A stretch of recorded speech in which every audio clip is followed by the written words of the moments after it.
Assalamualaikum warahmatullahi wabarakatuh.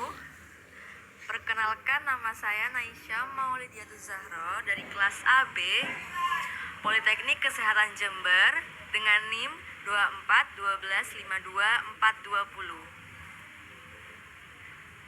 Di sini saya akan mempresentasikan tentang karbohidrat pada teori kimia organik.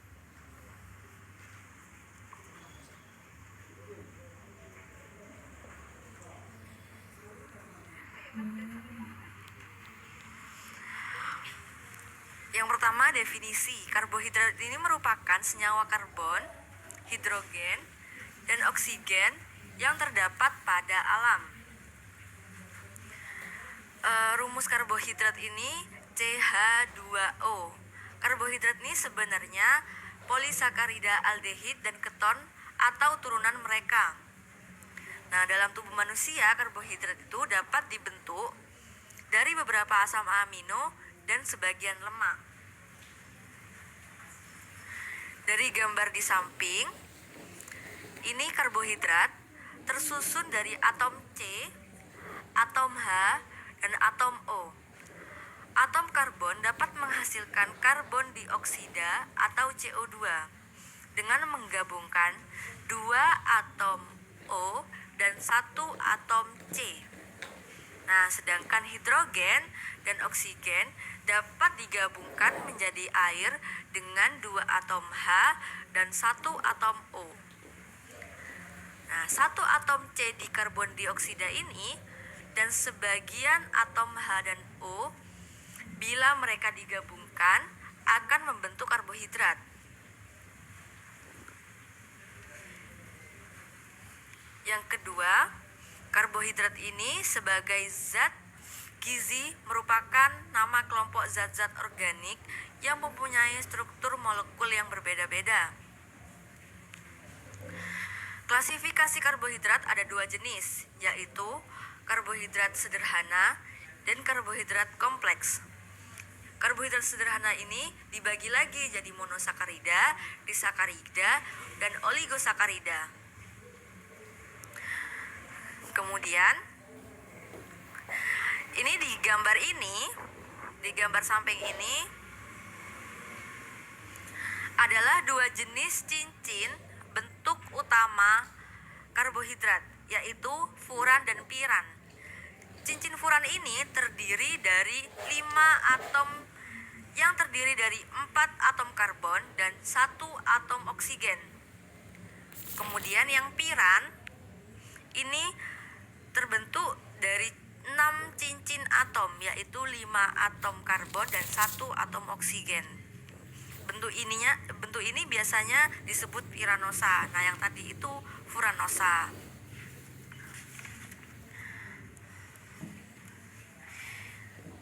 Untuk klasifikasi karbohidrat, yang pertama itu berdasarkan strukturnya dibagikan jadi 3 kelompok utama.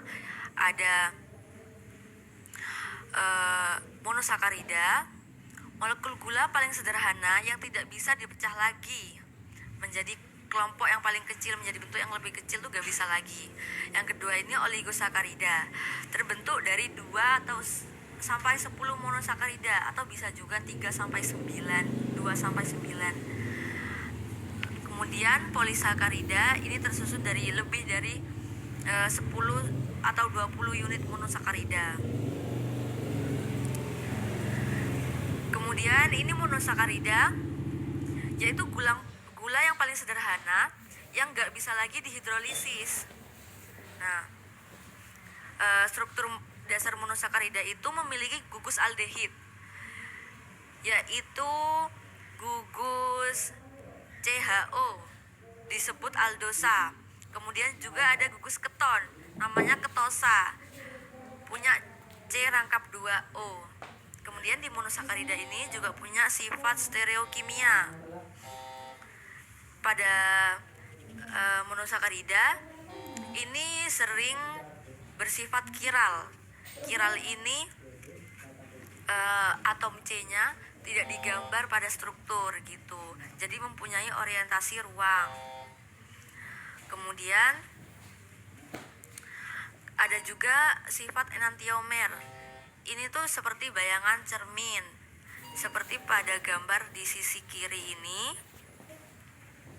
Di sisi kiri ini merupakan sifat enantiomer dari D-glukosa dan L-glukosa.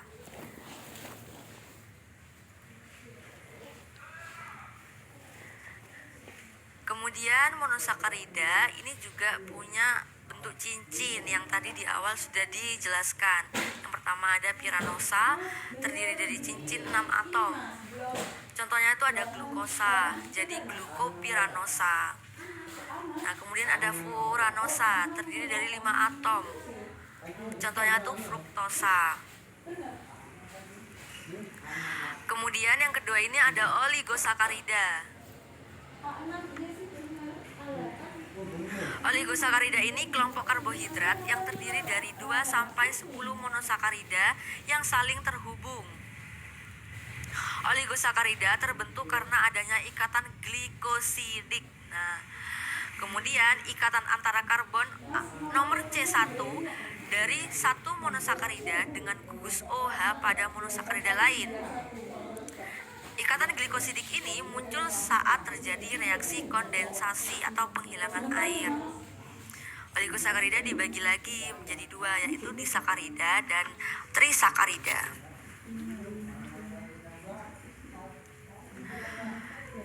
Yang terakhir ada polisakarida. Jadi polisakarida ini polimer kompleks dari banyaknya monosakarida lewat ikatan glikosidik lagi tetap ya, karena ikatan glikosidik itu penghubung antara monosakarida satu dan yang lainnya. Polisakarida ini dibagi lagi jadi homopolisakarida, yaitu semua unitnya itu sama. Misalnya semua glukosa terus gitu. Ada juga yang heteropolisakarida, campuran dari jenis monosakarida lainnya. Kemudian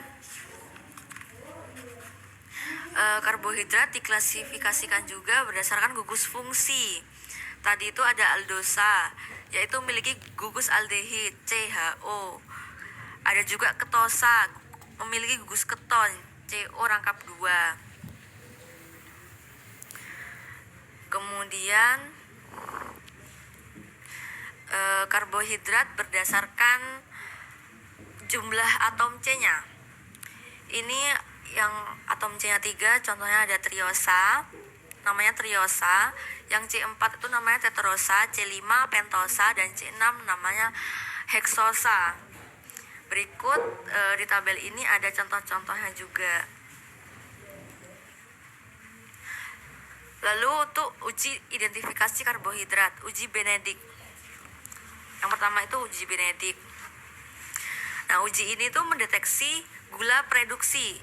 Dalam suasana basah, gula mengalami tautomerisasi membentuk enediol yang mampu mereduksi ion Cu2+ menjadi CuO berwarna merah bata nanti. Nah, keberadaan sitrat dalam reagen menjadi kestabilan ion tembaga. Untuk hasil positif itu ditandai sama perubahan warna hingga terbentuk endapan merah bata. Lanjut untuk uji iodium. Jadi uji iodium ini untuk spesifik untuk amilum. Struktur helix amilum dapat mengikat iodium sehingga menghasilkan warna biru sampai ungu. Warna ini menunjukkan adanya polisakarida jenis pati di dalam sampel gitu. Untuk yang positif sakarida ini berwarna kuning berwarna biru kehitaman gitu. Kemudian uji yang lainnya ada uji hidrolisis. Jadi ini untuk memecah karbohidrat kompleks menjadi yang lebih sederhana. Digunakan untuk menghidrolisis disakarida dan polisakarida.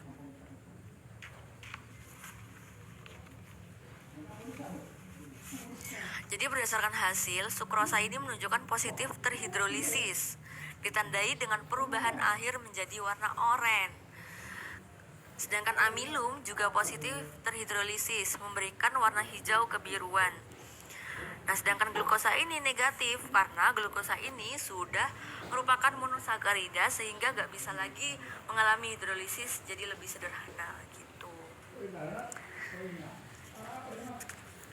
Kemudian ada uji Fehling. Uji Fehling ini digunakan buat sifat khusus karbohidrat dengan adanya karbohidrat pereduksi. Hasil uji ini tuh menunjukkan bahwa glukosa dan sukrosa merupakan gula yang dapat mereduksi larutan Fehling dan sebagai karbohidrat pereduksi. Hal ini tuh dapat dinyatakan bahwa golongan karbohidrat monosakarida dan disakarida positif terhadap kegiatan mereduksi larutan Fehling tersebut. Nah, yang plus ini, yang positif ini adanya endapan merah bata pada uji Fehling. Yang terakhir ini ada uji Murray, digunakan untuk mendeteksi keberadaan gula melalui reaksi pendamaran yang memanfaatkan NaOH 10% sebagai sumber ion OH. Nah, ion ini nanti bereaksi dengan gugus aldehid pada glukosa atau sukrosa. Jadi setelah dipanaskan terbentuk warna coklat sebagai tanda hasil positif. Kemudian juga ada munculnya aroma karamel dengan intensitas warna dan aroma bergantung pada konsentrasi gula pada sampel. Untuk positif itu biasanya berubah jadi coklat kehitaman atau kuning. Jadi kuning menuju coklat gitu. Baik, itu saja yang bisa saya sampaikan untuk presentasi karbohidrat pada kelas kimia organik. Mohon maaf jika ada kekeliruan. Terima kasih. Wassalamualaikum warahmatullahi wabarakatuh.